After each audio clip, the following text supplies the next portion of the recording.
आपने कभी सोचा है जो आपके प्यार भरे रिलेशंस हैं अगर वो बुरे एक्सपीरियंस में बदल जाएं तो? ये छोटी सी कहानी रागनी की है। 20 साल की रागनी अपनी एमबीबीएस की पढ़ाई खत्म करके कोलकाता से अपने गांव मलीपरा में अपनी काकी से मिलने जा रही थी। उसी साल उसने अपने माँ बाप को एक कार एक्सीडेंट में खो दिया था। अब उसकी काकी के अलावा उसकी दुनिया और उसके परिवार में और कोई नहीं बचा था। मलीपुरा बंगाल के कोने में छुपा एक छोटा सा गांव था।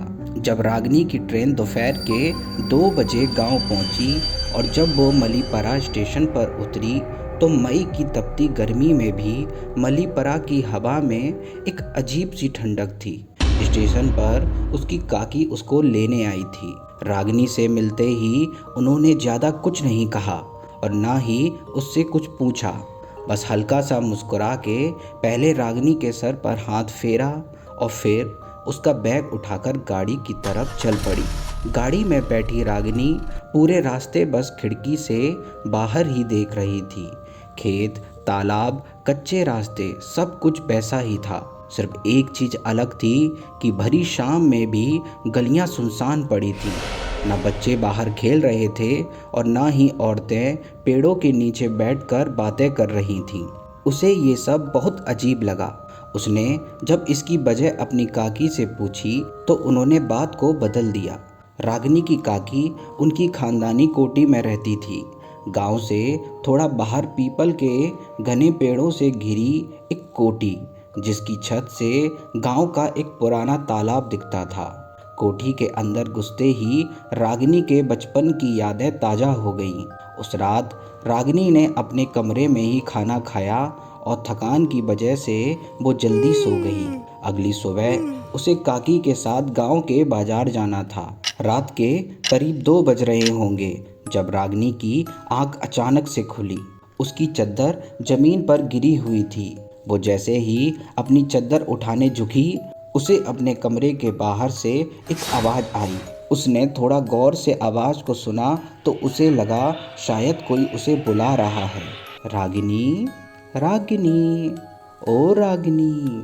वो आवाज़ सुन के एक पल को उसका मन खुश हो गया, पर दूसरी ही पल उसके हाथ पैर ठंडे पड़ गए।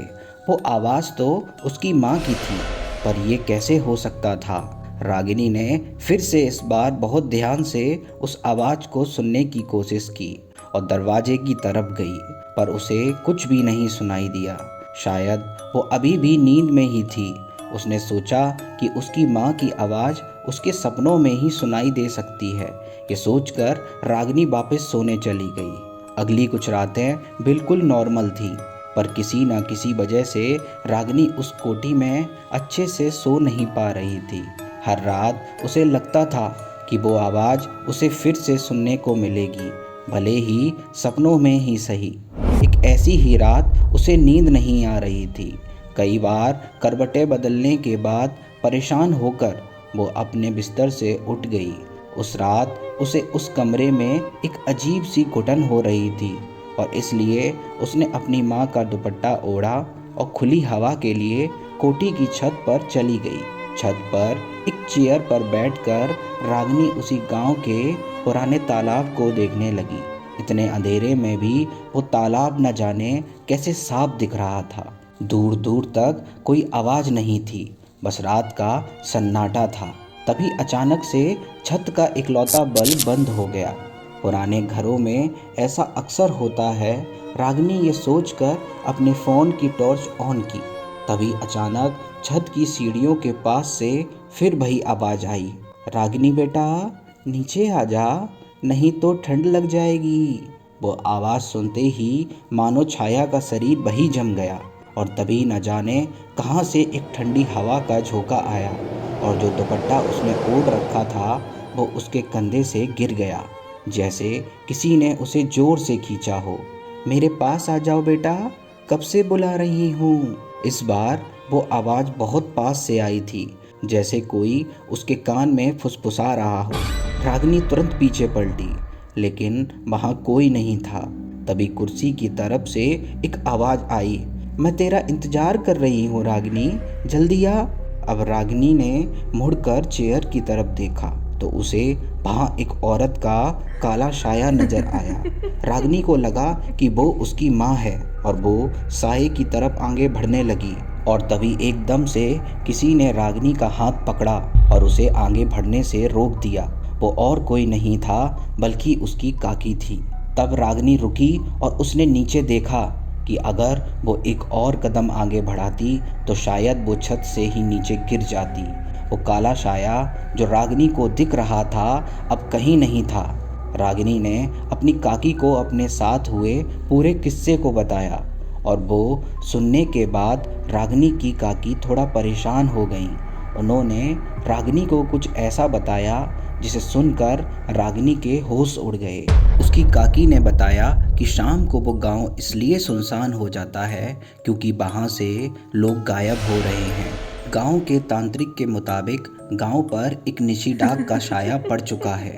निशी डाक एक ऐसी चुड़ैल है जो रोज किसी ना किसी को अपने साथ ले जाने आती है। किसी ने भी आज तक उसे देखा तो नहीं है, पर जो भी गायब होता है कुछ दिन बाद जंगल में उसके शरीर के टुकड़े मिलते हैं। पहले तो सबको लगा कि ये किसी जानवर का काम है। फिर गांव के लोगों को रात में अजीब अजीब सी आवाज़ें आने लगी, मानो उनका कोई जानने वाला या उनका कोई करीबी उन्हें पुकार रहा हो। और जो पलट के उस आवाज़ के पास चला जाता है तो फिर कभी भी वो जिंदा नहीं मिलता। उसकी काकी ने उसे चेतावनी दी कि आगे से उसे कोई भी आवाज़ सुनाई दे तो वो उसकी तरफ ना जाए, भले ही वो उसकी माँ बाप की आवाज़ क्यों ना हो। रागिनी के पापा उसे बचपन में सुलाते वक्त बोलते थे कि अगर रात में कोई आवाज़ लगाए तो जाना नहीं तो निशी डाक आएगी और तुम्हें उठाकर ले जाएगी। उसे हमेशा से लगा था कि निशी डाक सिर्फ पापा की कहानियों में ही होती है, पर अपनी काकी की बातें सुनकर वो थोड़ा घबरा गई थी। अगले दिन रागिनी का मन घर पर नहीं लग रहा था। उसे एक अजीब सी बेचैनी हो रही थी। काकी ने उसका मन बहलाने की बहुत कोशिश की पर कोई असर नहीं हुआ। फिर दोपहर के खाने के बाद रागिनी ने सोचा कि क्यों ना तालाब का एक चक्कर लगाकर आया जाए। वो जानती थी कि अगर उसने काकी को बताया तो वो शायद बाहर नहीं जाने देगी, इसलिए बिना किसी को कुछ बताए वो घर से निकलकर तालाब की ओर चली गई। जब वो वहाँ पहुँची तो कुछ औरतें तालाब के कोने में कपड़े धो रही थीं। रागिनी तालाब के दूसरी तरफ जाकर बैठ गई। उसने सोचा कि वो कुछ देर गाने सुनेगी और फिर उसके बाद घर चली जाएगी ताकि काकी परेशान ना हो जाएं। उसने अपने ईयरफोन्स कान में लगाए और गाने सुनने लगी। उस पीपल के पेड़ की छांव में बैठे बैठे उसकी आंख कब लग गई उसे पता ही नहीं चला। रागिनी, रागिनी, यहाँ क्या कर रही हो? घर चल बेटा। ये आवाज़ सुनकर झटके से रागिनी की आंख खुली।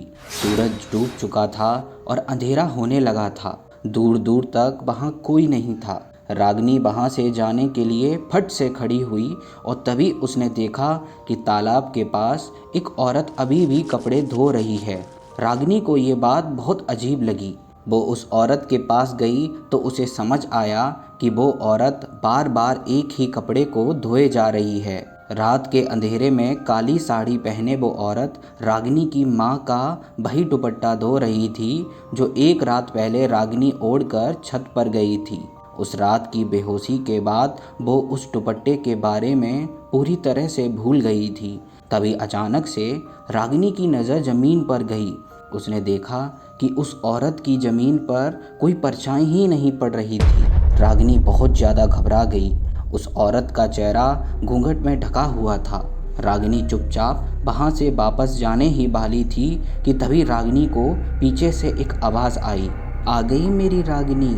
रागिनी जैसे ही उस औरत की तरफ मुड़ी तो उस औरत का घूंघट हट गया और जब रागिनी ने उस औरत का चेहरा देखा तो उसकी रूह तक कांप गई। वो औरत बिल्कुल उसकी माँ की तरह लग रही थी। रागिनी अपनी माँ को देखकर खुद को रोक नहीं पाई और जाकर उस औरत के गले लग गई और तभी उसने देखा कि उस औरत के बाल बिल्कुल बिखरने लगे हैं और उसका चेहरा काला पड़ने लगा है। उस औरत की आंखें एकदम से लाल हो गईं। वो अपने चेहरे पर एक भयानक मुस्कान लिए रागिनी को देखे जा रही थी। रागिनी को अब समझ आ गया था कि उसका सामना आज एक निशिडाक से हुआ है। उस चुड़ैल का वो रूप देखते ही रागिनी जोर से चिल्लाई। उसकी चीख सुनकर उसे ढूंढ रही उसकी काकी जल्दी से तालाब की तरफ भागती हुई आई, पर जब तक वो पहुंची बहुत देर हो चुकी थी। उन्हें वहां कोई नहीं मिला।